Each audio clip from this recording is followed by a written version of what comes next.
자, 비트겐슈타인 지난번에 나눠드린 요인물 다 가지고 오셨나요?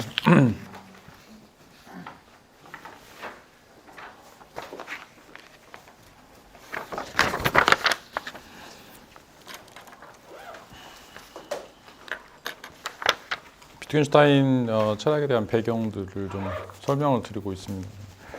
이제 왜 비트겐슈타인을 공부해야 되는지에 대한 그 백그라운드니까 좀 철학교 탐구 들어가기 앞서서 오늘도 조금 더 들어갈 텐데 들어가기 앞서서 이런 내용들을 좀 숙지를 하실 필요가 있습니다. 우리가 다루고 있는 내용들이 좀 기존에 있었던 철학들과 매우 다른 특징들을 가지고 있기 때문에 실질적으로 이제 어떤 방식으로 논의가 돼야 될지 좀 한 번씩 서베이를 하는 게 필요해요.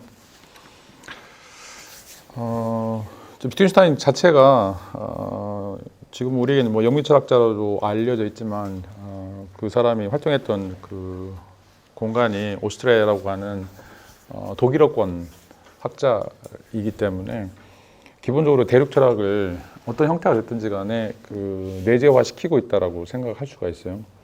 그러면서 이제 경험론, 영국 경험론에 대한 그런 어떤 방법적인 것들을 이제 뭐 프렉이라든지 러셀이라든지 차용을 하면서 독일 철학하고 그다음에 이제 영미 철학하고 좀 결합시키고 그래서 영미 철학에서 갖고 있는 한계 또 독일 철학에서 갖고 있는 한계들을 좀 제거하려는 그런 시도들이 그의 철학에서 이제 보여주고 있습니다. 이 말은 거꾸로 되면 이제 영미 철학에서도 오해할 수도 있고 독일 철학에서도 오해할 수 있다라고 하는 얘기예요. 왜냐하면 이제 서로 다양한 형태의 이론들 중에 그것들이 갖고 있는 한계들을 지적하고 거기서 어떻게 영역을 넓혀야 될지 새로운 제3의 방향을 개척하기 때문에 이게 이제 어떻게 보면 굉장히 어렵고 난해할 수도 있다라고 하는 난점이 좀 발견되는 거죠. 자, 이제 지난 시간에 그 철학을 이제 두 종류로 나눠서 이야기를 했었죠. 이성주의와 지성주의에 대해서 이제 논의를 드렸었는데, 이성주의는 이제 사실적인 탐구, 경험적인 탐구하고 그 다음에 이제 개념적인 탐구. 개념적인 탐구라고 하는 건 이제 관념, 또 어떤 정신사적인 요소들, 자, 이런 것들을 동일하게 생각하는 특징들을 갖는다라고 하는 거죠. 그래서 사실을 개념에 환원을 시키든지 아니면 개념을 사실에 환원시키든지. 그러니까 이제 여기서 사실적인 탐구는 우리가 갖고 있는 감각적인 경험들을 이야기하는 거죠.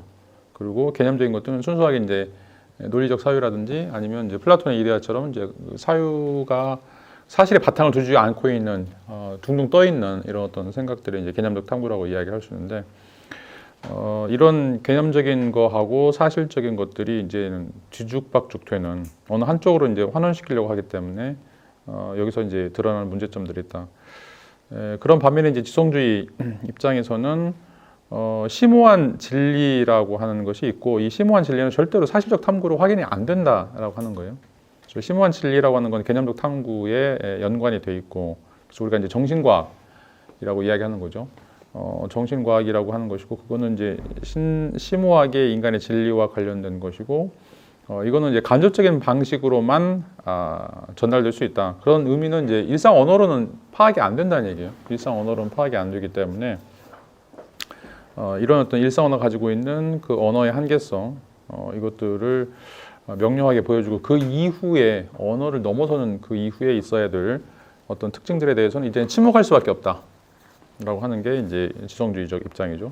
그래서 그 우리가 키에르케고라든지 톨스토이 우리가 다음 시간에 뭐 좀 이야기를 나누겠지만 이런 사람들은 어떻게 보면 이제 이렇게 언어화될 수 없는 그런 개념적 요소들을 이제 종교 또는 이제 예술 이런 방식으로 이제 승화시키려고 했던 시도다라고 이제 이야기를 할 수가 있어요. 그리고 이제 우리가 보통 이제 초월 철학이라고 하는 거는 이제 경험주의로부터 윤리학을 해방시키려고 하는 특징들을 갖는다라고 이제 이야기를 할 수가 있는데, 자, 윤리학을 이제 뭔가 그러니까 선과 악이라고 하는 요소들을 행복이라든지 아니면 쾌락, 불행 이렇게 우리가 뭔가 만질 수 있고 체득할 수 있는 형태로 바꾸려고 하는 걸 우리가 경험주의라고 이야기할 수가 있어요. 가장 대표적인 이론이 바로 공리주의죠. 공리주의에서 선이라고 하는 것은 우리에게 쾌락을 많이 주는 거고 그 다음에 악이라고 하는 것은 우리에게 고통을 주는 거다. 그 행복은 뭐냐? 그러면 고통을 제거죠. 이렇게 되는 게 다 우리가 경험하는 것으로부터 선과 악을 명확하게 규정하고 그것으로부터 윤리적인 선과 악이라고 하는 것을 하나의 규범화시키고 또 그 도덕적인 법칙으로 만드는 것이 이제 경험주의 윤리학이라고 이야기할 수가 있어요. 자, 그런데 이제 초월 철학, 또 초월 윤리학, 또 초월 형이사 이런 모든 것들은 선과 악이라고 하는 것은 그렇게 우리 경험으로 파악될 수 있는 것들이 아니다. 그것에 앞서서 존재하는 어떤 선제적인 것들이고 그것들은 절대로 이렇게 경험으로서 우리가 이제 확인할 수 없는 것들이다라고 이제 이야기하는 거죠. 이제 이 말은 이제 쾌락이지만 그 안에 선이 아니라 악의 요소가 있고 또 고통이지만 그 안에 악의 요소가 아니라 선의 요소가 있는 굉장히 이런 그 다양화된 형태의 요소들이 있기 때문에 그거를 딱 우리가 경험했을 때 고통이냐 쾌락이냐에 따라 악으로 명확하게 구분하는 것은 불가능하다라고 하는 것을 우리가 이제 이야기를 할 수가 있어요. 자, 이제 이런 것이 두 가지 사주가 이제 2,500년 동안 계속해서 끊임없이 내려왔던 특징들이다라고 이야기를 할 수가 있어요. 그래서 이제 이성주의에서는 그게 관념론으로 가든 유물론으로 가든 항상 사실적 탐구와 개념적 탐구를 이제 환원시키려고 하는 그런 시도다라고 이제 이야기할 수 있고, 이 지성주의는 대부분 다 신비주의로 가요. 왜냐하면 이거는 우리의 언어 또는 이제 우리의 일상적인 경험으로는 확인할 수 없는 거기 때문에, 그래서 이제 종교라든지 예술이라든지 뭔가 이제 그 형이상학적인 방식으로 가게 된다라고 이제 이야기할 수. 그러니까 이성을 중심으로 해서 이성과 경험 이것들을 하나의 이제 일정한 노선으로 잡고 있으면 이성주의라고 이야기할 수가 있어요. 자, 그런데 지성주의는 이성을 초월해 있다는 거죠. 뭔가 그게 신이 됐든 자연이 됐든 어떤 예술이 됐든 우리가 본질로 삼고 있는 것은 이성을 초월해 있는 거기 때문에 더 이성이 그것이 있다라고 하는 걸 가르쳐 주긴 하지만 이성으로 그걸 절대로 파악할 수 없다라고 하는 생각이 바로 이제 지성주의라고 이야기를 할 수가 있죠. 뭐 이제 이런 방식으로 논의가 진행이 됐을 때 이제 좀 이성주의의 어떤 최고봉이라고 이제 하는 이제 헤겔, 뭐 칸트 헤겔이 이제 이성주의의 최고봉이라고 이제 이야기를 할 수가 있는데, 이런 어떤 헤겔주의가 갖고 있는 특징들에 대해서 이제 반론을 제기하는 영국 경험주의 철학자들이 등장하게 되죠. 그게 바로 이제 러셀과 무어인데, 러셀은 이제 논리학과 인식론 부분에서 반기를 들었던 사람이고, 무어는 윤리학 부분에서 반기를 들었던 사람이에요.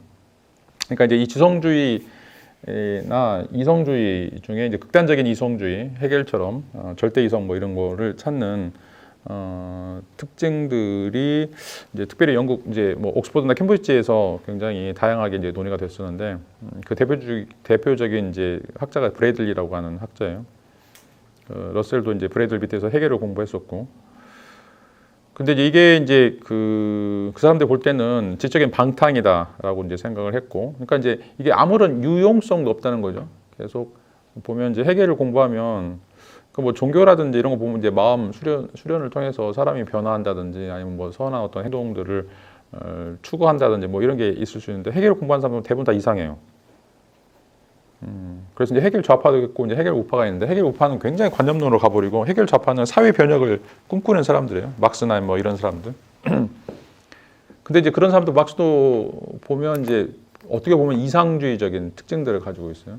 공산사회가 도래할 거는 절대 공산사회가 도래할 수가 없어요. 왜냐하면 인간은 이기적인 동물이기 때문에 절대로, 그러니까 한두 사람은 자기 이기주의를 포기하고 뭔가 다른 사람을 배려할 수 있겠죠. 근데 70억이 전부 다 뭔가 이기적인 걸 포기하고 이타적인 된다. 그건 꿈과 같은 현실이거든요. 천국이 오지 않으면 그런 것들은 거의 불가능한 거죠. 그러니까 좌파가 됐든 우파가 됐든 헤겔의 철학은 대부분 다 이렇게 이상적인 것들을 꿈꾼다라고 이야기를 할 수가 있어요. 그렇기 때문에 이제 뭐 굉장히 이제 그 용어들을 남발하게 되죠. 국가, 뭐 또 국민, 뭐 이런 것들을 그 만들어내면서 항상 그 정치 철학에서는 적과 동지의 구분, 이게 가장 중요한 거예요. 적과 동지의 구분. 그래서 적이라고 하는 거는 이제 우리와 다른 사상을 공유하고 있는 사람들이고, 동지는 이제 동일한 사상을 공유하고 있기 때문에 그런 의미에서 이제 뭔가 이제 찬동하는 세력과 반대하는 세력들을 이제 나누는 것들이죠. 이런 것들이 어떻게 보면 헤겔 좌파에서 가지고 있던 이제 그 실용적인 측면이라고 얘기했는데, 우리가 생각하는 또 그런 실용적인 측면과는 좀 다른 것들이죠. 자, 이런 것들을 이제 타파하기 위해서 둘이 작업을 하게 되는데, 이제 하나는 윤리학의 원리, 무어, 그다음에 이제 수학의 원리라고 하는 이제 러셀의 작업들이 이루어지게 되죠. 자, 원리라고 하는 용어에 우리가 주의할 필요가 있어요. 다시 말하면 시작을 어떻게 깔아야 되느냐, 시작을 어떻게 정초해야 되느냐라고 하는 거죠. 자, 원리라고 하는 것을 일단 만들어 놓고, 이거는 이제 데카르트가 이야기하는 코기토와 같은 거죠. 어느 누구도 의심할 수 없는 가장 확고한 토대, 이 확고한 토대로부터, 자, 그 다음부터 여기서부터 이제 성을 쌓아 나가는 거죠. 하나씩, 둘씩, 이것을 기초로 해서 이제 정합적인 체계를 만들어가는, 이런 작업이 이제 윤리학의 원리나 수학의 원리다라고 이야기를 할 수가 있어요. 자, 그래서 이제 해결 철학에 감염되지 않는, 그러니까 이런 형이상학에 감염되지 않는 그 인간 삶에 있어 전혀 기능을 못하는 그런 형이상학에서 떠나서 순수한 형태의 이제 언어를 만들어서 이런 것들을 하나의 체계로 시스템으로 이제 만들자라고 하는 그런 시도가 바로 이제 윤리학의 원리 또 수학의 원리에서 사용하고 있는 방법론이라고 이제 이야기를 할 수가 있어요. 근데 이제 이런 것에 우리가 이제 주의해야 될 게 뭐냐면 일상 언어가 갖고 있는 한계들이 있어요. 왜냐하면 이제 이 일상 언어는 다이성 또는 애매성들을 가지고 있어요. 그래서 밤 그러면 이게 그 나이트라고 하는 밤이라고 하는 밤인지 아니면 이제 먹는 밤인지 이렇게 헷갈리는 것처럼 그 일상 언어들이 갖고 있는 여러 가지 애매성이나 모호성들이 있는데, 그런 것들을 이제 그 철학적 분석을 통해서 그 안에 놓여 있는 진정한 형태의 문법적 형식, 명료성을 찾는다라고 하는 이제 시도로 이제 이어지게 되죠. 다시 말하면 이제 그 일상 언어가 가지고 있는 그 애매성의 껍질을 벗겨보면 순수 언어, 순수 논리가 존재할 거라고 생각하는 거죠. 자, 비트겐슈타인이 나중에 공격하는 게 이거예요. 물론 이제 처음에는 논리철학 논고에서는 이제 이게 있을 거라고 다 가정을 했어요. 그래서 뭔가 이제 우리가 요소명제라고 이제 이야기하거나 우리가 이제 원소로서 생각할 수 있는 일상 언어 밑에 깔려 있는 언어 형식, 논리 형식, 이게 이제 있을 거라고 생각을 했었죠. 이게 이제 비트겐슈타인이 프레게라든지 러셀로부터 차용을 했던 개념인데, 이게 이제 일상 언어 밑에 있는 진정한 형태의 문법 형식, 명료성이라고 이야기하는, 그러니까 그 언어가 기능할 수 있도록 만드는 어떤 토대나 기초적인 어떤 형식이 있다라고 생각을 했어요. 이제 그게 이제 뭐 논리성이든지 일반 언어성이라고 이제 생각하는 거죠. 근데 비트겐슈타인 나중에 이게 없다라고 이제 주장하게 돼. 우리가 이제 이 그 철학적 탐구에서 이야기할 때는 있긴 있는데 그것이 갖고 있는 그런 기능이 있는데 그 기능들이 마치 그것이 지시하고 있는 어떤 대상과 1대1 관계를 맺는다라고 하는 생각은 이제 포기를 하게 되는 거죠. 자, 이런 이제 그 브래들리에 대한 반격으로부터 러셀과 무어가 이런 어떤 원리를 근거로 해서 출발하는 철학을 창시하게 되죠. 이게 이제 우리가 보통 이제 일상 언어 학파 또는 이제 분석 철학이라고 이제 이야기하는 특징을 갖고 있습니다. 이제 이것이 초기에 이제 비인학파, 그러니까 비엔나, 오스트리아 비엔나에 있는 특별히 이제 마흐를 중심으로 해서 논리 실증주의자들이 이걸 받아들이게 돼요. 이런 사고들을 특별히 이제 논리 실증주의자들은 대부분 다 뭐 물리학이라든지 화학이라든지 자연과학 전공자들이 이 비트겐슈타인의 생각들을 이제 차용하는, 그래서 비트겐슈타인이 이제 썼던 그 논리철학 논고가 거의 바이블처럼 이제 이용이 되고 있습니다. 근데 이제 이 논리철학 논고에서는 지금 이야기하고 있는 러셀과 무어의 이런 어떤 분석 철학적인 방법들이 고스란히 담겨져 있죠. 한 4분의 3 정도, 아니 4분의 3 정도. 물론 이제 비트겐슈타인이 쓰고 있는 논리철학 논고의 결론은 마지막 부분, 마지막 한 5-6페이지에 있는 그런 내용들인데, 실제로 이제 이 논리 실증주의 입장에서는 비트겐슈타인이 생각하고 있지 않는 그냥 일반적인 그런 이론들을 가지고서 마치 그게 이제 비트겐슈타인의 생각인 것처럼 오해하는 그런 부분들이 이제 드러나게 돼요. 자, 그러면 이제 이 일상 언어 학파나 또 이 분석 철학에서 제시했던 이론들이 어떤 식으로 이제 발전했는가, 이제 그것들을 생각해 보면 비엔나 학파에서는 과학 이론에 통과할 수 있는 것만 이론이고 또 학설이고 또 학문으로 정착해야 된다라고 이제 이야기하죠. 철학도 마찬가지다라고 하는 거죠. 그러니까 이걸 우리가 이제 검증 가능성이라고 얘기해요. 검증 가능성. 자, 검증 가능성은 그러니까 과학 이론은 이제 어떤 상태가 됐든지 간에 주어진 조건에서 동일한 실험이나 동일한 관찰이 이루어졌을 때 항상 결과가 똑같아야 되죠. 그게 이제 검증 가능성의 이제 가장 기본적인 특징이다라고 이야기하는데, 물론 이제 뭐 소수점 몇 자리 이하에서 값이 달라질 수 있긴 하지만 전반적으로 우리가 생활하는 데 있어서는 그 값들이 뭐 속도라든지 무게라든지 이런 값들이 이제 변할 수 없는 것들이죠. 그래서 이제 물리량을 측정하는 때는 항상 대부분 다 동의할 만한 형태의 측정 값들을 이제 갖게 되는데, 이제 과학이 그런 것처럼 철학도 그렇게 해야 된다라고 이제 생각하고, 그래서 이제 이게 감각 자료나 우리가 경험할 수 있는 이런 요소들에 따라서 그것이 확정돼야 된다라는 이제 이야기죠. 그런 의미에서 이제 이 물리학이나 생물학 이런 모든 학문들이 갖고 있는 특징들을 철학이 가져야 된다라고 이제 이야기를 하고 있죠. 그런 의미에서 이제 그것들은 공리적인 것이고 또 수학적인, 수학이 하는 형태, 수학이 하는 건 뭐냐, 단순화예요. 단순화. 여러 가지 이제 이론들이 있는데 그 여러 가지 이론들을 수학적으로 풀어낸다라고 하는 것은 그것을 깔끔하게 단순화시켜서 이제 수식으로 나타낼 수 있다라고 이제 이야기를 하는 거죠. 그리고 이제 그 수식은 뭐 동일한 조건이면 어디서든지 유용하다, 어디서든지 다 통용된다라고 하는 거죠. 그걸 우리가 이제 과학 법칙이라고 이야기를 할 수가 있겠죠. F는 ma다라고 이제 이야기를 하는 거죠. 힘이라고 하는 것은 질량하고 가속도다, 뭐 이렇게 이야기하는 거하고 똑같은 거죠. 자, 그다음에 이제 그래서 이제 철학도 과학과 마찬가지로 경험적이고, 다시 말하면 감각지각으로 환원될 수 있는 것이고, 그다음에 이제 귀납적인 것으로 이건 이제 통계적인 것으로 우리가 환원해야 된다라고 하는 거죠. 그래서 이제 모든 까마귀는 검다라고 하는 거는 까마귀가 검은지 아닌지 우리가 확인을 할 수 있어야 되고, 그 확인한 통계량이 어느 정도 확보가 돼야 된다라고 하는 이제 이야기와 같은 거죠. 그래서 이제 이 확인 안 되는 거, 신이 존재한다든지 영혼이 존재한다 이런 것들은 경험적이지도 않고 귀납적이지도 않죠. 그것은 이제 철학에서 아웃, 철학에서는 이제 더 이상 인정해서는 안 되는 것이다라고 이제 이야기를 할 수가 있어요. 그리고 이제 수학에 들어가니까 이거를 이제 코히어런스, 정합성에 맞춰서 체계화시켜야 된다라고 하는 거죠. 여러 가지 이제 이론들이 뭐 A 이론 있고 B 이론 있고 C 이론이 있다라면 이 A 이론이 B와 관련되고 B 이론이 C와 관련된다라고 하는 것들 패턴을 만들어주는 게 바로 이제 정합성이고, 그런 역할을 하는 게 바로 이제 순수 수학의 역할이라고 이제 이야기를 할 수가 있겠죠.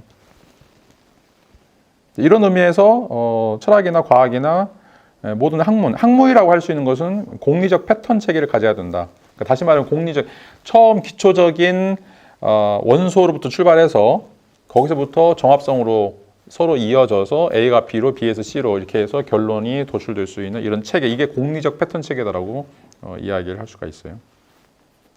자, 그러면 모든 이론은 이렇게 서로 상관관계를 가지면서 궁극적으로는 하나의 점에 수렴하겠죠. 하나의 점이라든지 아니면 뭐 5, 6개의 어떤 원소들로 다 수렴하게 된다는 거죠. 자, 그래서 이게 통일과학이 가능한 거예요. 그래서 사이언스가 들어간다. 우리가 이제 로고스, 바이올로지 할 때 로즈가 들어가는 그런 학문들은 이런 특징들, 공리적이고 그 다음에 수학적인 특징들을 갖고 경험적이고 귀납적인 특징들을 가져야 된다. 이게 이제 학문의 가장 기초적인 출발점이다라고 생각하는 게 바로 이제 비낙파가 주장하는 이제 특징들이죠. 자, 이제 그 전에는 어떻게 이야기를 했죠? 그 전에는 이제 이성주의에서는 개념적 탐구, 우리가 갖고 있는 그 이성을 통해서 뭔가 추구하는 방식, 또는 이제 지성주의에서는 우리가 알 수 없는 어떤 것들을 이제 이거는 이제 직관을 통해서 또는 이제 뭔가 이제 감정을 통해서 알아가는 방식. 자, 이런 것들이 이제 이 비엔나 학파에 따르면 이제 비철학적인 방식으로 제거돼야 될, 아니면 이제 바꿔져야 될 것이다라고 생각을 하는 것들이죠. 자, 그래서 이제 경험과 관찰의 우위성, 그것을 보면 세계에 대한 모든 지식은 감각 증거로부터 정당화돼야 된다라고 하는 것이고, 인식론은 감각론이다라고 이제 이야기하는 거죠. 인식론은 감각론이다. 우리가 안다라고 하는 게 이제 안다라고 하는 게 어떤 것인가라고를 다루는 게 바로 인식론이에요. 그러니까 이제 theory of knowledge라든지 아니면 이제 epistemology라고 이제 이야기하는 게 그 인식론인데, 인식론은 뭐냐? 이 비엔나 학파에 따르면 감각이다. 우리 감각에 어떻게 그 자료가 주어지고 우리가 그걸 어떻게 기술하는가의 문제로 환원된다라고 이제 이야기를 할 수가 있죠. 자, 그래서 근데 그 논리철학 논거에서도 이런 이야기가 나오는데, 자, 우리가 갖고 있는 명제들, 이 언어적인 표현들은 그것에 대응하는 원자 사실들, 기초적인 원자 사실들에 1대1 대응한다. 라고 하는 거죠. 그러니까 이게 빨간색이다라고 하는 명제는 빨간색이 있어야 돼요. 그래야 빨간 사고가 있거나 빨간 뭐 페라리가 있거나 이것을 1대1 대응시킬 수 있는 대상이 있어야 되고, 근데 이제 신이 있다. 근데 대응되는 신이 없으면 이거는 이제 명제가 아닌 거죠. 그러니까 참과 거짓을 가릴 수 없는 거니까. 명제라고 하는 것은 논리학에서 참과 거짓을 가릴 수 있는 게 명제예요. 그런데 그 참과 거짓을 가릴 수 있다라고 하는 게 뭐냐? 그 앞에 원자 사실이 있느냐 없느냐. 그러니까 감각적으로 환원될 수 있는 원자 사실이 있느냐 없느냐라고 하는 것과 1대1 대응하면 참이 되는 것이고, 그렇지 못하면 거짓이다라고 하는 거죠. 그러니까 지구는 둥글다, 이건 명제예요. 왜냐하면 참이든지 거짓이든지 둘 중에 하나가 되니까. 근데 신이 존재한다, 이건 명제가 아니에요. 왜냐하면 참이냐 거짓인지 이건 알 수가 없으니까. 그러니까 이런 그 개념들이 이제 비엔나 학파에서 이제 우리에게 전해지는 그런 것들이다라고 이제 이야기를 할 수가 있습니다. 그리고 이제 명제들은 이런 방식으로 해서 진리 함수적이다. 그러니까 진리 함수적이다라고 하는 것은 원자 명제들이 있고 단위 명제들이 있고 그것들이 모아지면 이게 복합 명제가 되는 거죠. 그런데 복합 명제가 이게 참인지 거짓인지 알려면 이걸 원자 명제로 나눠 가지고 두 원자 명제의 진리값을 계산해서 그 종합을 그 두 명제의 합으로서 계산을 내는 게 이게 이제 진리 함수다라고 이야기를 하는 거죠. 그러니까 함수적이다라고 이야기하는 것은 자, 그 결론의 값이 어떤 것인지는 그거 결론을 이루고 있는 두 명제 또는 그 이상의 명제들의 값에 따라서 그것들이 결정된다라고 하는 게 이제 진리 함수다라고 이제 이야기를 할 수가 있어요. 자, 근데 여기서 굉장히 중요한 건 뭐냐면 이거는 뭐 그렇다라고 치지만 이 원자 사실이나 단위 명제들이 어떻게 인식되는가, 자, 이것을 설명하지 않고 있어요. 이걸 또 설명할 수 없어요. 자, 이거는 이제 우리가 계속해서 이야기하지만 고르기아스 테제라고 이야기하는 거죠. 세계가 존재한다라고 하는 거를 세계가 존재하는지 알 수 없어요. 두 번째, 세계가 존재한다라고 하는 것을 존재한다라고 하는 것을 우리가 알 수 있느냐? 자, 이 문제도 알 수 없죠. 그다음에 두 번째가 알 수 없는 것이고, 그러니까 세계가 존재한다, 존재하지 않는다, 이 문제가 있고, 그다음에 세계가 존재한다고 했을 때 그걸 우리가 알 수 있는가, 또 알 수 없는가, 이 두 번째 문제. 세계가 존재한다라고 하는 걸 우리가 알 수 있다고 할 때, 자, 그것을 언어로 표현할 수 있는가, 언어로 표현할 수 없는가. 자, 세 번째. 자, 이게 이제 고르기아스 테제예요. 회의주의에서 우리는 절대로 확실한 지식, 참된 지식을 알 수 없다라고 이야기할 때 꺼내는 항상 레퍼토리 중에 하나예요. 고르기아스 테제. 고르기아스라고 하는 사람이 이제 그 소피스트였는데, 플라톤이나 아리스토텔레스나 이제 대부분의 그리스 철학들은 진리라고 하는 거, 이제 참이라고 하는 게 있다라고 생각하는 거죠. 이제 그것은 이제 진리처럼 보이는 것과는 다른 것인데 그것을 넘어서서 존재하는 어떤 것이다라고 생각하는 거죠. 근데 이제 고르기아스는 그거에 대한 반대예요. 자, 진리처럼 보이는 것일 뿐이지, 또는 진리처럼 우리가 사용하겠다라고 하는 그런 그 서로의 규약일 뿐이지 진리 자체라고 하는 것은 없다. 이제 왜 없냐라고 하면서 이 세 가지 태제를 이야기하는 거죠. 이제 이 태제를 어떻게 극복할 것인가? 여기도 똑같은 문제에 이제 봉착하게 돼요. 자, 원자 사실이나 단위 명제들을 우리가 어떻게 인식하는가? 그러니까 있다라고 치더라도 그걸 어떻게 인식하는가라고 하는 거죠. 왜냐하면 인간은 이 원자 사실이나 단위 명제들을 전부 다 언어로 인식을 해요. 자, 이것은 빨갛다. 아니면 뭐 지구는 이제 둥글다. 자, 그런데 이제 둥글다라고 하는 말이 지구가 정말 둥근가를 표현하는가? 그렇지 않은 거예요. 위성 사진을 보면 지구는 절대 둥글지 않아요. 산도 있고 바다도 있기 때문에 삐죽삐죽삐죽해요. 절대 둥글지 않아요. 근데 둥글다라고 하는 말이 지구가 둥글다라고 하는 서술할 수 있는가? 못하는 거죠. 언어의 한계예요.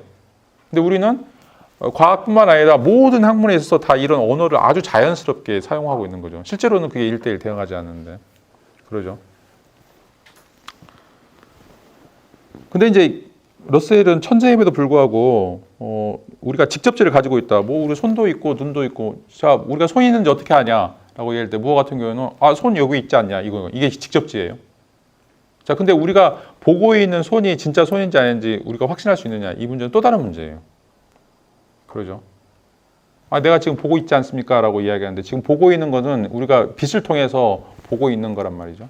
근데 이 빛을 통해서 보고 있는 게 우리한테는 그러니까 저가 보는 거하고 선생님들이 보는 거하고 실제로 이게 존재하는 거는 또 다를 수가 있어요. 그러니까 이게 빛을 통해서 우리에게 보여지는 어떤 것, 이 이미지일 뿐이지 이게 손이라고 직접 핀포인트 할 수 없다는 거죠. 왜? 손이라고 하는 것도 언어이고 내가 지금 손의 모양을 갖고 있는 것도 다 언어이고 자, 이거를 우리가 신이 아닌 이상, 신이나 천사가 아닌 이상 이것들에 대해서 정확하게 인지할 수 없다는 이게 단지 손이다라고 하는 명사로 우리가 그것을 대체해서 받아들이는 거라고 이제 이야기를 할 수 있는 거죠.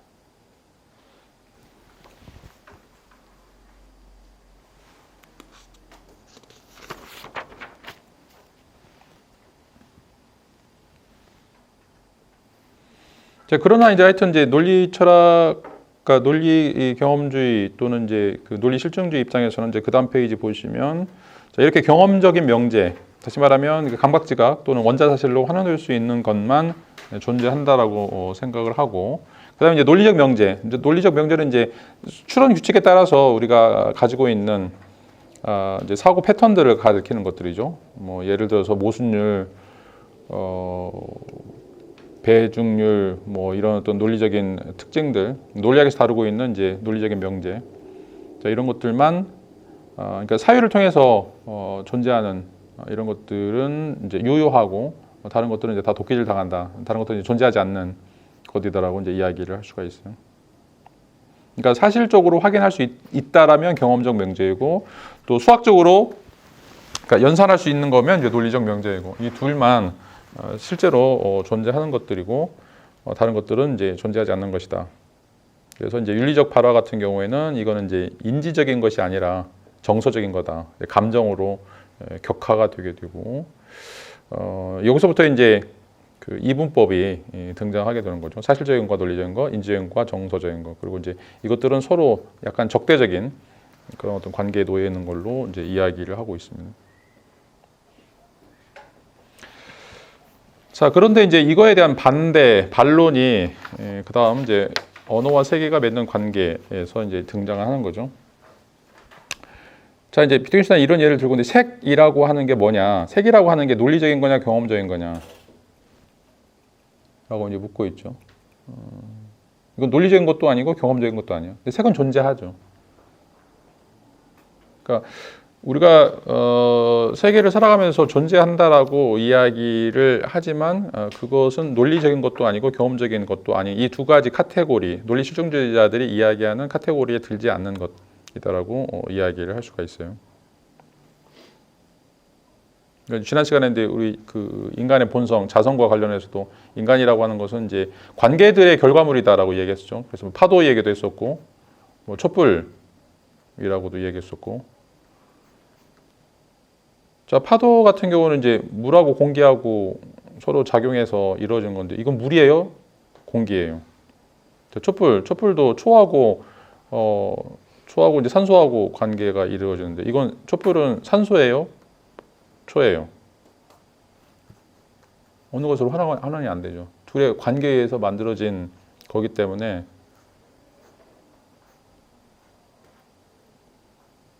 그러니까 뭔가 이제 지금 비트겐슈타인이 이야기하고 싶은 거는 자, 경험적인 것으로도 환원도 안 되고 논리적인 것도 환원 안 돼. 다시 말하면 앞에서 우리가 처음 이성주의에서 사실적인 탐구도 안 되고 그다음에 개념적인 탐구도 아닌 어떤 제3의 영역이 있다는 거예요.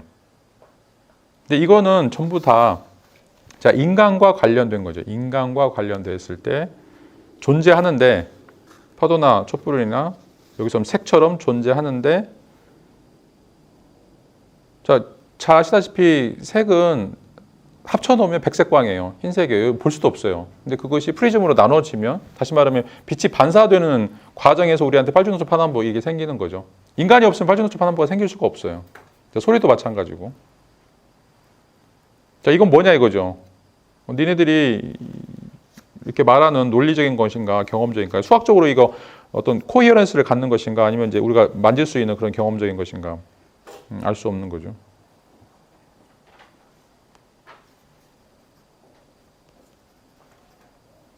그 다음에 이제 표정도 한번 보세요. 표정. 인간에게는 표정이 1000가지가 넘는다고 그래요. 심리학에서는. 표정. 이 표정 인간만 가지고 있죠. 근데 우리가 볼 때는 표정이 굉장히 다양하다고 생각하지만 얼굴에 나타나는 표정은 뭘까요? 이게 논리적인 것일까요? 경험적인 걸까요? 왜 이걸 분노한다라고 하고 이걸 짜증난다라고 하고 이거를 뭔가 기쁘다라고 이제 이야기할지. 근데 이제 장님은 남의 얼굴 본 적이 한 번도 없잖아요. 근데 장님도 똑같이 1000개 이상의 얼굴 표정을 지을 수 있어요. 이건 뭐예요?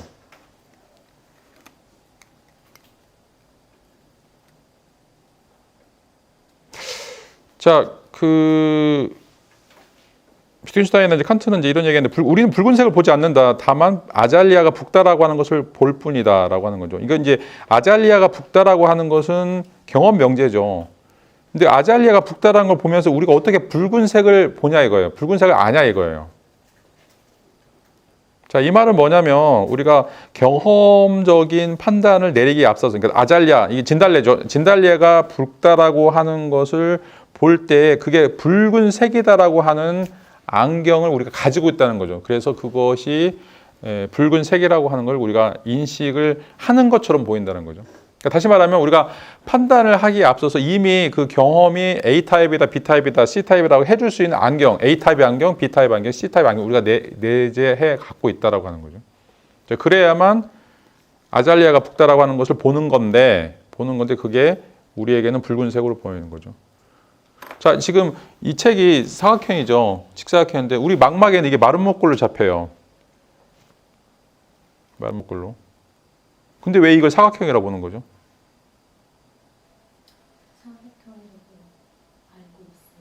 아니죠. 우리 뇌 속에서 교정을 하는 거예요. 예. 우리 뇌 속에서 사각형이라고 하는 이미 그 게슈탈트라고 하는 형태가 있어서 이게 들어오면 이걸 사각형으로 받아들이는 거죠. 자, 그러니까 경험주의가 갖고 있는 한계들이 뭐냐면 우리가 그러니까 로크가 이제 그 타블라 라사라고 이야기하는 백지 상태를 이야기하죠. 백지 상태. 다시 말하면 우리의 마음은 백지 상태인데 그 백지 상태의 점이 어떻게 찍히냐에 따라서 그것이 자, 휴미 말하는 인상에서 관념으로 넘어간다라고 이야기하는 거예요. 자연스럽게 인상에서 관념. 이럴 수 없다는 거예요. 그러니까 이제 심리학에서 표준사회 과학 이론에 따르면 자, 우리에게는 1초당 거의 10만 가지 내지 20만 가지 정보가 유입이 돼요. 자, 그거를 직접 처리해야 돼요. 1초당 이야기하는 거예요. 그러면 우리 뇌가 그거를 초당 10만 건 내지를 처리해서 1분 내에 어떤 것들이 있다라고 하는 것을 판지하려면 우리 뇌는 터져버려요.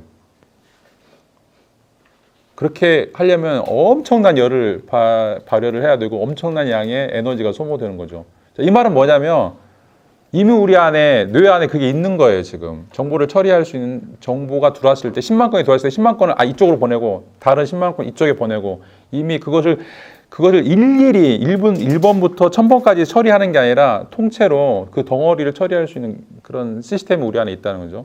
그걸 이제 진화생물학에서는 인간이 수만 년 전에 호모사피엔스가 이제 그런 두뇌를 활용할 수 있는 능력들을 진화를 통해서 진화라고 하는 건 이제 몇십만 또 이제 몇억 년의 그 과정의 산물을 우리가 갖고 있다라고 이제 이야기를 하는 거죠.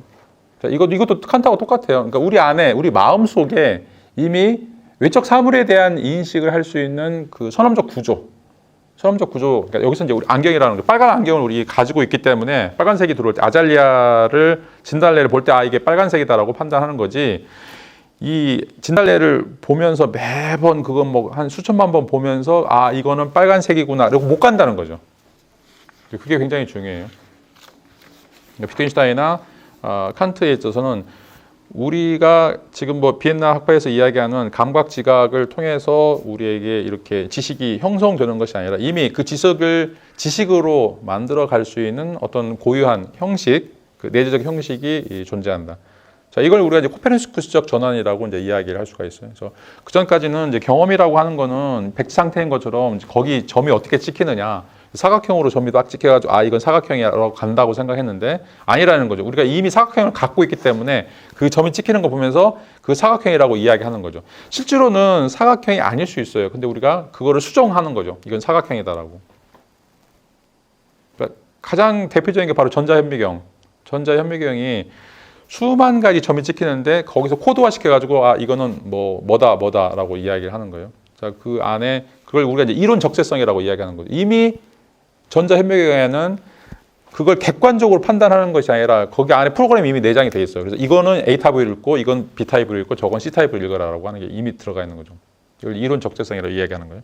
자, 우리도 마찬가지죠. 우리 뇌도 자, 이런 그 뭔가 경험 이전에 논리적으로 연산하기 이전에 그것들을 판별할 수 있는 그 내적 안경들을 가지고 있다. 이게 이제 판단 형식이다라고 이야기하는 거죠. 대표적인 게 시간, 공간, 이제 10가지 범주들 이것들을 이제 자동적으로 전부 다 이제 그 세팅하는 거죠.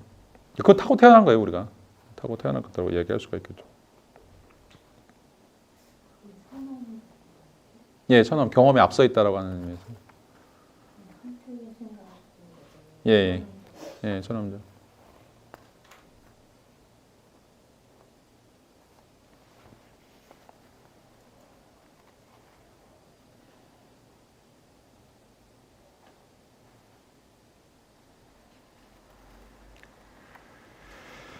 자, 그다음 이제 한 문단 띄어서 이제 비트겐슈타인은 이제 앞에서 이야기했던 이런 이론들에 대해서 이제 반대를 하게 되고 이 공리적인 이론, 니네들이 이야기하는 그 그 논리 실증주의에서 이야기하는 이 공리적 이론, 그러니까 다시 말하면 공리로부터 출발해가지고 뭔가 이제 경험적인 체계를 찾는 이런 것들이 바로 이제 있긴 있는데 그게 있는 것은 논리적 공간 내에서만 가능하다라고 이제 이야기를 하고 있죠.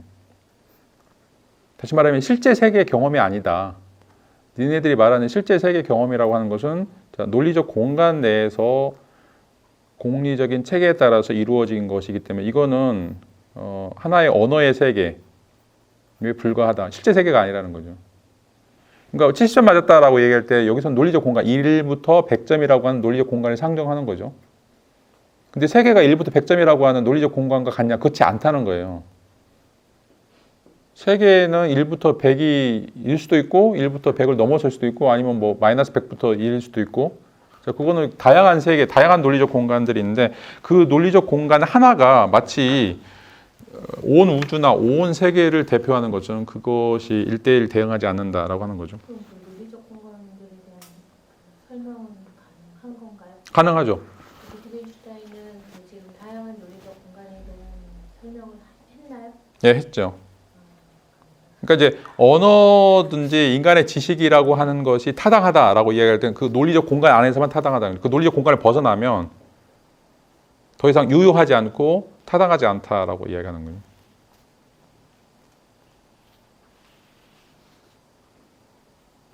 그러니까 이제 뭐 이건 이제 뒤에 가서도 그 언어 뭐 게임 이론하고도 이제 관련이 되어 있는데, 자 게임이라고 하는 거는 만약 공을 쓰고 있는 게임인데 이제 거기에서 뭐 칼을 갖고 들어온다.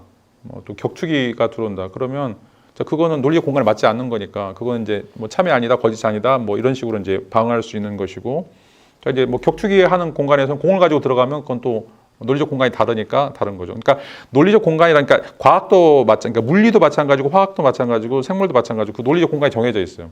그걸 이제 넘어서는 순간 그 학문적 정체성이 이제 사라지는 거죠. 자. 물리학은 원자 이하의 세계에 대해서 논의를 하는 거죠. 그러니까 수소나 이제 그 원자 이하에 대한 원자 이하의 공간이고, 그다음에 이제 화학은 뭐예요? 원자하고 분자의 공간에서 이제 다루는 것들이죠. 그리고 생물학은 세포 수준으로 가는 거예요. 자, 그래서 생물학에서 뭐 이제 뭐 분자 생물학이든지 뭐 이제 더 이제 뭐 굉장히 그 세분화된 그런 생물학들이 나오긴 하지만 기본적으로는 생물학은 생물과 무생물을 갈라줘야 되는 것이고, 자 화학에서는 이게 이제 분자 상태인지 원자 상태인지 이런 것들을 갈라줘야 되는 것이고, 자 물리학에서는 이제 뭐 쿼크라든지 미립자, 소립자의 수준으로 이제 가는 거죠. 학문적인 층위가 달라요. 이거는 이제 비트겐슈타인 이야기하는 논리적 공간의 차이다라고 이야기하죠. 그 내에서, 그러니까 물리학 공간 내에서, 생물학 공간 내에서는 유효한 건데 그걸 넘어서는 순간 그건 타당하지 않다. 자 이게 이제 그런 가능성을 인정할 수는 있는데 그 가능성이라고 하는 것도 여러 가능성들이지 그것들을 세계에 1대1 대응시키는 것은 불가능하다. 그래서 이것을 세계에 논리적으로 탓을 내릴 수 없다라고 이제 이야기하는 거죠. 그러니까 과학에 쓰고 있는 용어들은 하나의 논리적 공간에 쓰고 있는 건데 이거를 세계 전체에 적용시킨다? 불가능하다는 거예요. 그럴 수 없다라고 하는 거죠.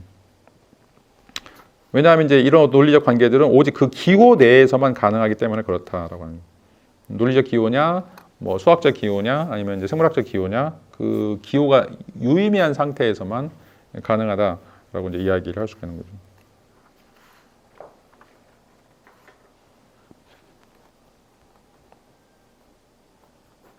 자, 모순율도 마찬가지인데 논리학에서 가장 중요한 것 중에 하나가 이제 모순율이죠. 다시 말하면 P라고 하는 것은 P지, P가 P이면서 동시에 나P가 될 수 없다라고 하는 게 이제 모순율이죠. 그러니까 어느 것이 X라고 하면 그 X는 반드시 하나만 있어야 되지 X가 X였다가 또 X가 아니었다가 이게 가능하지 않은 거죠. 근데 세계는 그렇지 않아요. 왜냐하면 파이값이 3.14 쭉 내려가는데 256번째가 보면 6인가 5인가 5개가 겹치는 게 한 번 나와요. 자, 그런데 이게 한 번 나온다라고 이야기할 수 있는가? 말할 수 없어요. 왜냐하면 파이값은 무한이니까. 자, 그러면 진짜 살고 있는 세계는 모순율이 적용이 안 되는 거죠. 그러니까 이거 파이값이 3.14로 256번째 자리에서 5가 5번 나온다. 끝! 이렇게 못한다는 거예요. 나오지 않을 수도 있다. 라고 이야기할 수도 있는 거죠. 그러면 나온다라고 하는 명제하고 나오지 않는다라고 하는 거하고 둘 다 동시에 존재할 수 있는 세계가 바로 진짜 세계인 거죠. 근데 논리학의 세계에서는 절대로 나오면 안 돼요. 그렇죠? 왜냐하면 모순율에 위배가 되기 때문에. 자, 그런데 이제 이게 어떻게 보면 이제 뉴턴식의 역학이에요. 뉴턴식의 역학은 세계를 다 수학적으로 정리하기 때문에 수학적으로 정리한다라고 하는 것은 이제 그 세계가 일정하게 고정되어 있다는 거죠. 절대 시간, 절대 공간, 그 세계에서는 절대로 오류가 나올 수 없는 이런 세계이죠. 그래서 라플라스 같은 경우에는 뭐 지난번에도 이제 말씀드렸던 것처럼 이 뉴턴 역학에 따르면 미래 세계를 전부 다 예측할 수가 있어요. 왜냐하면 그렇게 점적으로 계속해서 움직여 가기 때문에.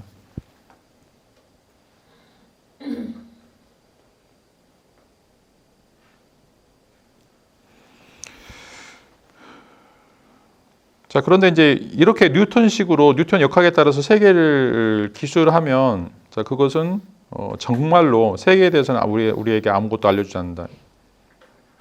자, 세계에 대해서 논리적으로는 알려주죠. 자, 그렇게 된다면 그렇게 될 수 있을 거라고 생각을 하니까. 자, 이제 지난번에도 말씀드렸던 것처럼 이제 뉴턴의 역학은 데카르트의 좌표계에 따라서 한 점이 있는데 이 한 점이 자, 이게 이제 x축, y축에 따르면 뭐 1, 4, 1하고 4의 좌표값을 갖죠. 근데 이제 이게 움직여요. 적어가지고 여기는 이제 2고 3이고 2, 3. 근데 또 여기로 이제 가면 3, 뭐 2, 아니 1이죠. 3, 1. 맞나? 3, 1. 자, 그러면 이거의 루트를 알면 그 다음에 어디로 갈지 알 수가 있어요. 그렇죠. 이걸 이제 우리가 예측이라고 이야기하는 거예요. 그래서 모든 사물들은 운동을 하게 돼 있어요. 움직인다는 거죠. 근데 운동은 항상 일정해요. 그래서 자, 이 말은 그 운동을 일으키고 있는 힘, 우리가 포스라고 하는 그런 힘이 있고 그 힘이라고 하는 것은 이것이 가지고 있는 질량하고 그 다음에 이제 가속도를 알게 되면 그러니까 이 셋 중에 어떤 걸 알게 되면 나머지가 어떻게 될지를 전부 다 알 수가 있어요. 그러니까 이게 이제 뉴턴의 세계죠. 뉴턴의 세계, 뉴턴 역학의 세계, 또 수학적인 세계다라고 이야기할 수 있는데, 자, 이런 세계는 뉴턴 역학이라고 하는 논리적 공간에서는 타당하지만 실제 세계는 아니라는 거예요. 비트겐슈타인에 따르면 그 다음은 이제 어떻게 돼요? 4,0으로 가겠죠. 기본적으로는 이렇게 하나씩 내려갔으니까, 그죠? 근데 이게 어떻게 갈지 알 수 없다는 거죠. 세계에서는. 자, 이제 그게 이제 잘 알다시피 양자역학에서는 이제 여기 핵이 있고 핵 주변에 전자가 돌고 있어요. 전자가 돌고 있는데 뉴턴 역학에 따르면 여기서 움직이고 이렇게 가야 돼요. 그죠? 근데 실제로 양자역학에 따르면 이게 도약을 해요. 도약을 한다고 그래요. 어디에 찍히는지 알 수가 없어요. 그래가지고 확률적으로 이 근처에 있을 거예요. 이 근처에 있을 거라고 생각하는데, 근데 또 하나는 지구 끝에 또는 하나는 우주 끝에 있을 수도 있어요. 확률적으로 희미하지만 있어요. 근데 대부분 다 여기에 모여 있는 거죠. 자, 이게 세계라는 거예요. 어떻게 하겠어요? 그래서 세계에 대해서 우리에게 알려주는 것은 아무것도 없다라고 하는 것들이죠. 자, 그리고 이제 이 세계를 이렇게 언어 또는 이제 논리적 공간으로 설명하려고 하는 것은 이제 그 직시적 정의다라고 이제 이야기할 수 있는데, 자, 이것은 빨간색이다, 뭐 이것은 뭐다라고 하는 게 다 직시적 정의예요. 오스텐시브 가리키는 건데, 이건 이제 미혹이다, 사기다, 신화다라고 이야기하는 거예요. 그게 아닐 수 있다라고 하는 거고. 그리고 이제 언어와 세계의 관계라고 하는 것은 이제 터득해야 되는 것이다, 훈련이다라고 이제 이야기를 하고 있어요. 논리적 추론으로 가는 것이 아니라 터득해야만 하는 어떤 것이다 라는 거죠. 계속 바뀔 수 있다라고 하는 거예요.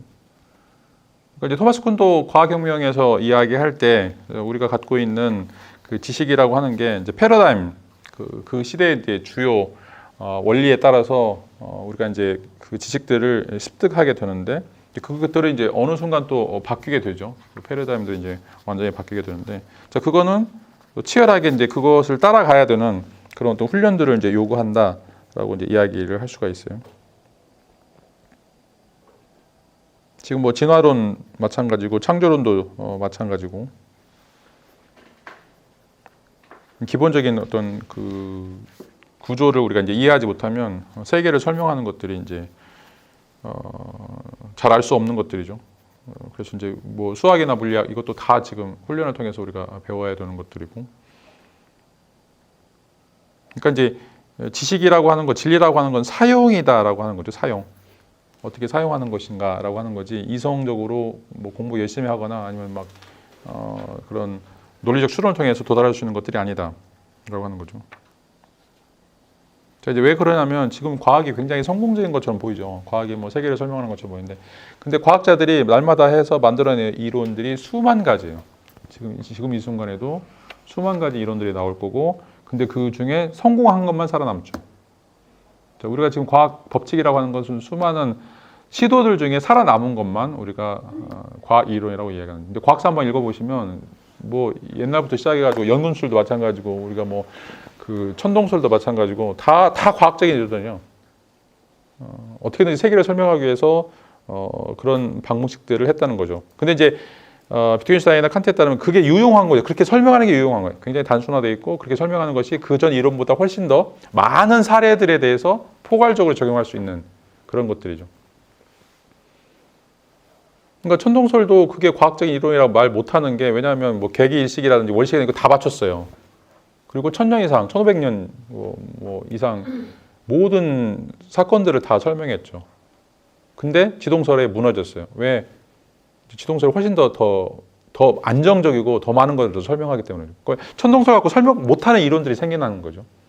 그러니까 이제 왜 설명 못할까? 이제 의론이 갖고 있는, 그러니까 만약에 이제 천동설이 한 80%밖에 설명을 못한다라면 나머지 20%는 이제 미해결의 문제로 있는데, 지동설이 나오니까 이걸 전부 다 해결할 수 있는 그런 방식으로 되는 거죠.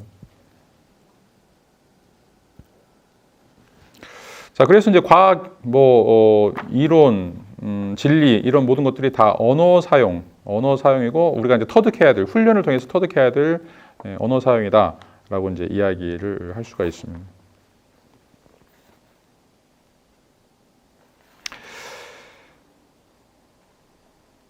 자, 이런 이야기는 이제 뭐냐면 언어와 세계가 1대1 매칭하지 않는다라고 하는 것이고, 그래서 그것은 근본적으로 형용 불가능하다. 언어와 세계가 어떻게 되어 있는지는 그 전까지 논리 실증주의자도 그랬고, 비트겐슈타인도 전기에도 마찬가지고, 언어와 세계가 1대1 대응한다고 생각했어요.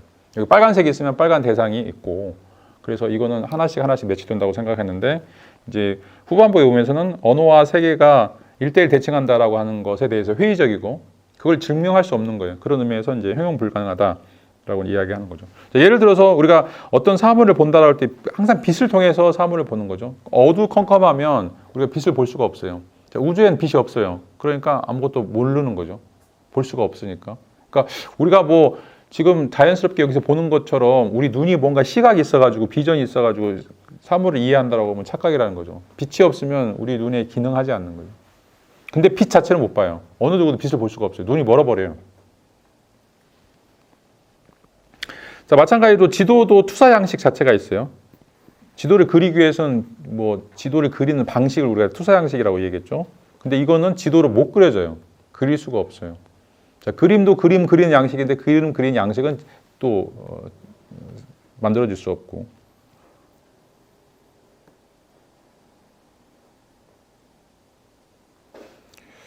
자, 이런 것들이 이제 빛이라든지 뭐 투사 양식이라든지 이런 것들을 우리가 형식이다라고 이제 이야기할 수 있는데 비트겐슈타인은 이걸 형식이라고 얘기했죠. 또 이제 우리가 지난번에 배웠던 이제 철학적 자아라든지 형이상학 주체라고 이야기하는 건데 이런 것들은 이제 있긴 있는데 말할 수 없는 거예요. 그리고 말할 수 없기 때문에 우리가 이제 침묵해야 된다라고 이제 이야기를 하고 있습니다. 독일은 슈비겐이라고 이야기하는데.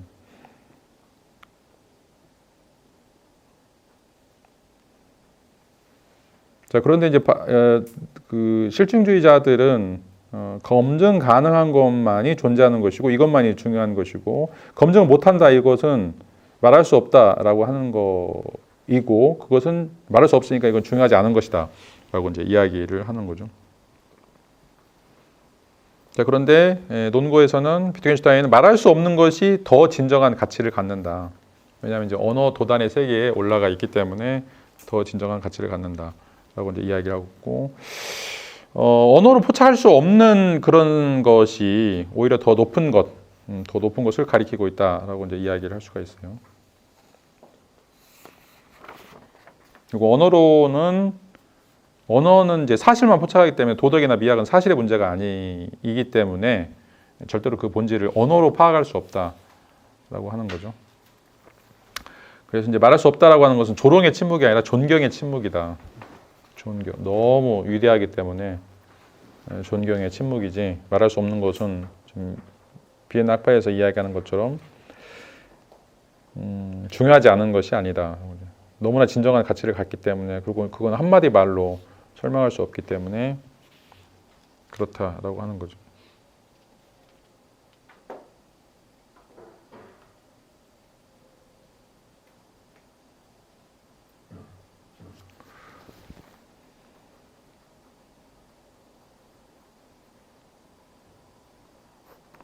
예를 든 것 중에 또 하나가 이제 그 자침이 있는데 철이 자기력이 들어오면서 이제 자침이 되는데 그게 북쪽을 가리켜요. 그러죠. 그래서 나침반 역할을 하는 건데 신기하잖아요. 철의 어떤 성질이 들어와서 어떤 것을 가리키는 이제 그런 특징들이 있는데 이제 그런 현상들이 지금 비트겐슈타인에서는 이제 도덕이나 미학처럼 인간이 어떤 것에 의해서 포획됨으로써 선을 지향하고 선을 위해서 살려고 하고 그게 뭐 행복이라든지 어떤 형태가 간에 일정한 형태의 도덕적 존재론을 끌어오려고 시도한다는 거죠. 왜 그러냐 이거죠. 왜냐하면 인간 제외하고는 나머지 동물들은 전혀 그렇지 않아요.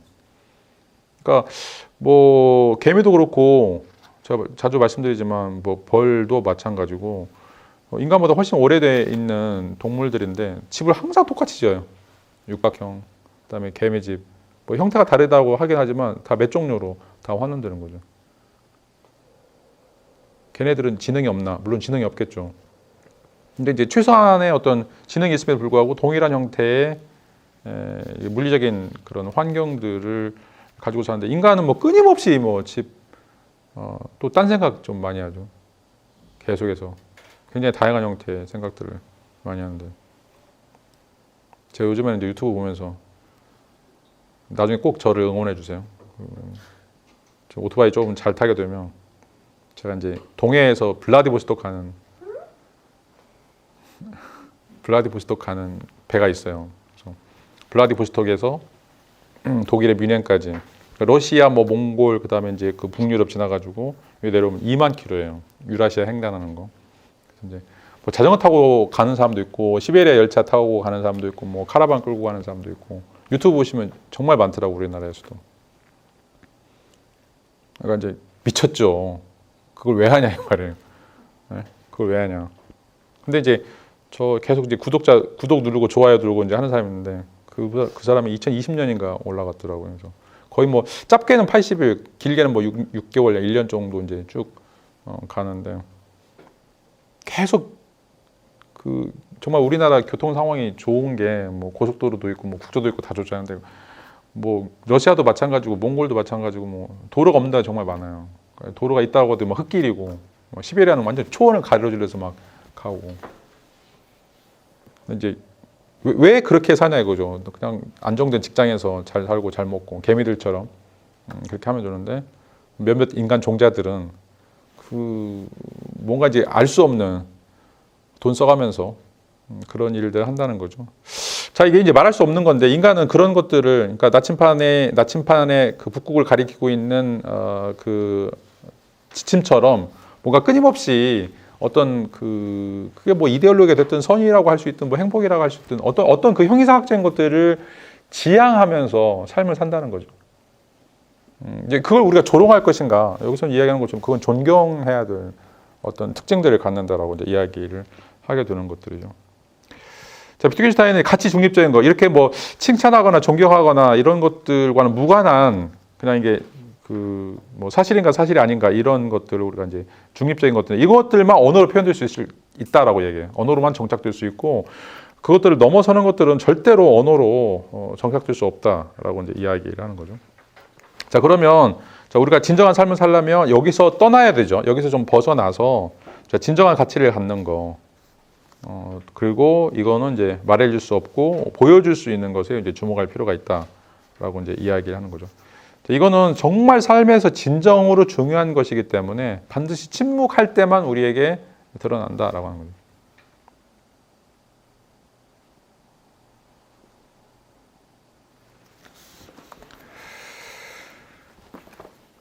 자, 이제 이런 방식으로 해서 비트겐슈타인은 이제 우리가 그 지향해야 될 그 참된 진리라고 하는 거가 무엇인가라고 하는 것을 이제 선명하게 보여주고 있죠. 앞에 이제 그 논리 철학자들 또 논리 실증주의자들에 따르면 우리 감각 경험으로 환원될 수 있거나 아니면 이제 수학과 같은 논리적인 패턴으로 환원될 수 있는 이 두 가지만 진리다라고 이야기하는데 비트겐슈타인 이건 정말 하류의 진리다.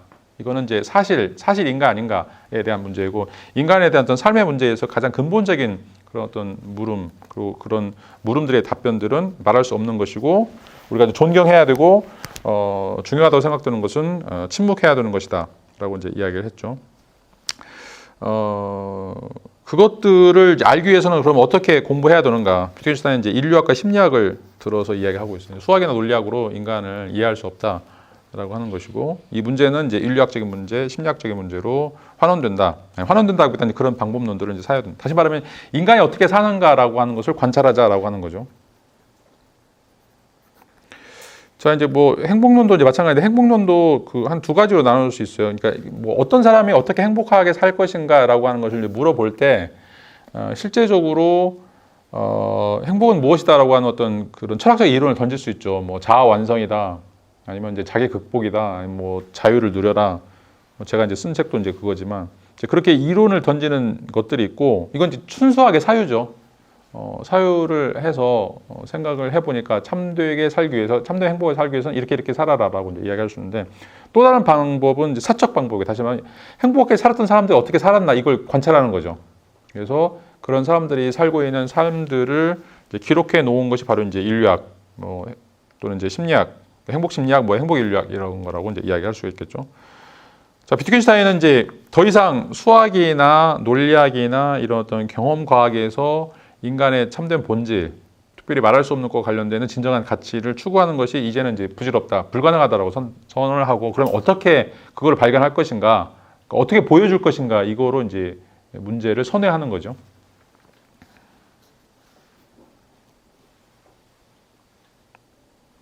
자, 그거는 이제 인간이 그 언어를 사용해서 역시 이제 언어를 사용해서 이제 그런 문제에 들어갈 수밖에 없는데, 그러니까 언어가 갖고 있는 한계가 있음에도 불구하고 또 그 언어를 떠나서는 또 살 수가 없어요. 또 언어를 떠나서는 이제 인간이 그거에 도달할 수 없기 때문에 이제 언어에 대한 어떤 새로운 접근 방식이 이제 필요한데, 그런 접근 방식이 바로 이제 인류학과 심리학에서 이야기하는 라고 이제 이야기를 할 수 있고, 그 언어를 그럼 어떻게 공부할 것인가 라고 하는 것과 이제 관련해서, 자, 비트겐슈타인은 언어가 어떤 절차를 통해서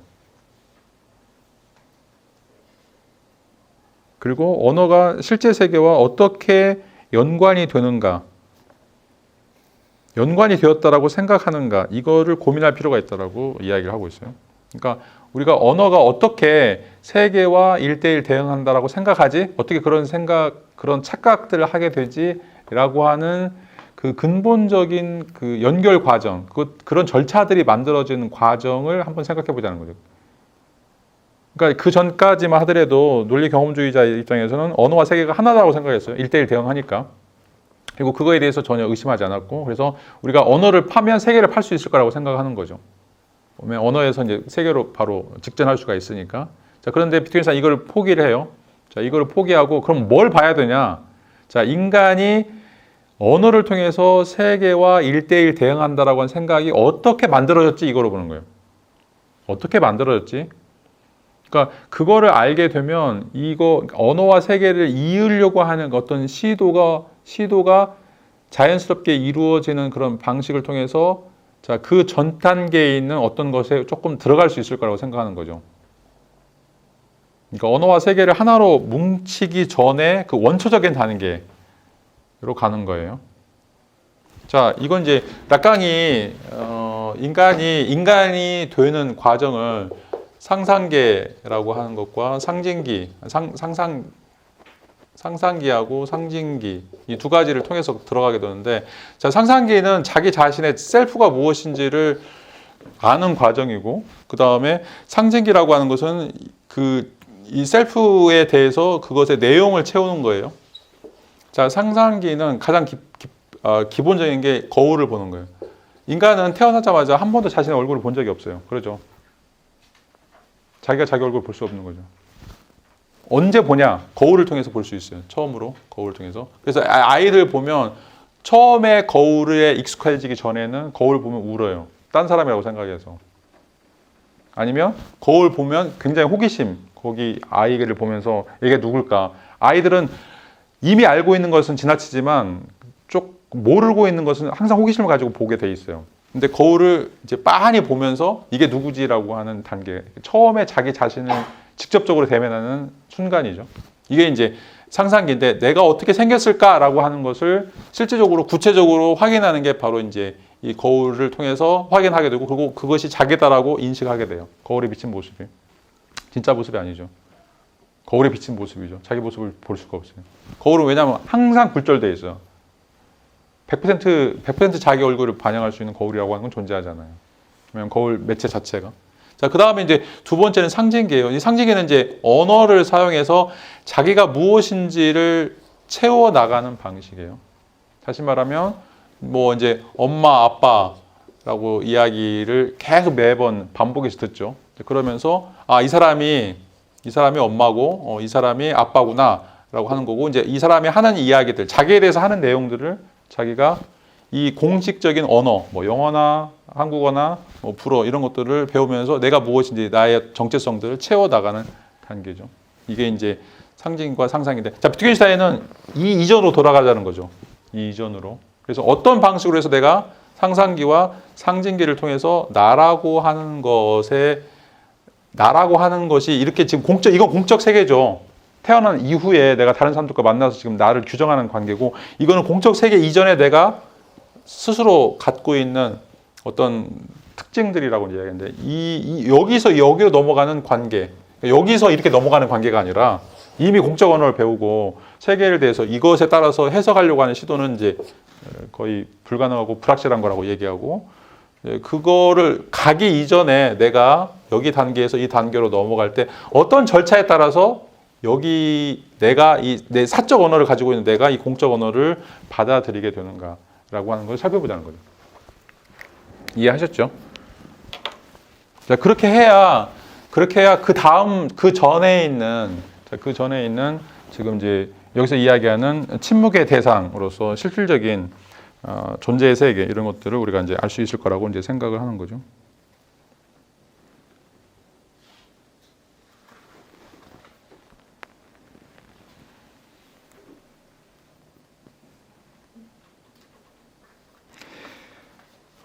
자, 이제 그 한 거 하나 좀 띄어서 이제 행동으로서 언어에 집중한다라고 하는 걸 보세요. 그러니까 이제 그 전에는 언어의 어떤 형식적인 구조가 있다. 그리고 이제 그 형식적인 구조라고 하는 것이 언어와 세계를 이어주고 있다라고 이제 이야기를 했어요. 그러니까 이제 지난 학기에도 얘기했던 것처럼 형식이 있어서 이 형식을 가지고서 이제 그림을 그리고 그 그림을 내가 이해할 수 있는 거죠. 그림은 그림 형식에 따라서 그려졌고, 그리고 그 형식을 통해서 내가 그 그림을 이해하는 어떤 것이라고 얘기했어요. 지난번에 얘기했던 것처럼 지금 최후의 만찬 그림이 14세기, 15세기 그림인데 여기에 나와 있는 내용은 14세기, 15세기에 반영된 거예요. 그럼에도 불구하고 나는 이게 예수님이다. 예수님이 신의 아들이다라고 하는 걸 내가 이해하는 거죠. 그걸 이해하려면 이 그림이 이 그림 형식에 따라서 그려져야만이 나한테도 뭔가 이해할 수 있는 틀들이 벌어진 거예요. 자, 뭐 음악도 마찬가지예요. 음악도. 자, 음악이라고 하는 뭐 호른이라든지 뭐 바이올린 뭐 이것도 음악 형식에 따라서 뭐 화성악이라든지 형식에 따라서 그것들이 그 작곡이 되어야만 우리가 이해할 수 있는 것들이죠. 자, 그래서 그 뭔가 지금 이건 이제 언어화된 거죠. 언어화된 것이고, 자, 그 언어화되는 것은 이 형식이라고 하는 것의 매개로 해서 어떤 이제 여기 이것 이전에 있는 선재한 세계, 이거 세계와 연관된다라고 이제 이야기를 할 수가 있어요. 형식이 그러니까 세계와 언어 사이에 뭔가 다리의 역할을 하고 있는 것이 있다. 그것 때문에 우리가 세계와 언어를 하나로 묶을 수 있다라고 이제 생각했는데 이걸 이제 포기하는 거죠. 이런 유사성 개념을 포기하고 비트겐슈타인이 이제 이야기하는 것은 행동으로서 언어. 그러니까 여기서 이제 어떻게 아이가 공식적인 언어를 습득하게 되는가 이 과정에 주목을 하게 되고 그 과정에서 나오는 특징들을 좀 살펴보려고 하는 거죠. 그러니까 아이가 어떤 행동들을 하기에 이 언어를 내재화시키는가라고 이제 이야기를 할 수가 있어요. 잃어버릴까? 저기에서 형식이 그런 선험적 세계에서 오는 어떤 그런 선험적인 것과 지금 현상적인 것 사이에 있는 거예요, 지금. 그러니까 이제 그 여기가 이제 우리가 보통 예지계라고 이야기하는 뭐 선험적인 거 이죠. 그 다음에 여기는 지금 우리가 살고 있는 세계, 그러니까 이제 현상적인 세계, 형상적인 세계가 있는데 이 현상적인 세계와 예지계의 세계 이 사이에 있는 거 여기에 형식이 있어요. 그러면 그 후기에는 그 거기에서는 형식이 아니다 같은 거. 예. 형식이 이제 있다라고 하는 거는 이제 부정하지 않는데, 그러니까 이제 부정하지 않는데 그거를 여기서 찾는 거예요. 그 전엔 여기 사이에서 찾으려고 했죠. 근데 이제 이런 거는 없다라고 생각을 하고, 여기 이제 이 현상 속에서 이 형식의 역할들을 하는 것이 무엇인가라고 하는 것을 조금 찾으려고 하는 것들이죠.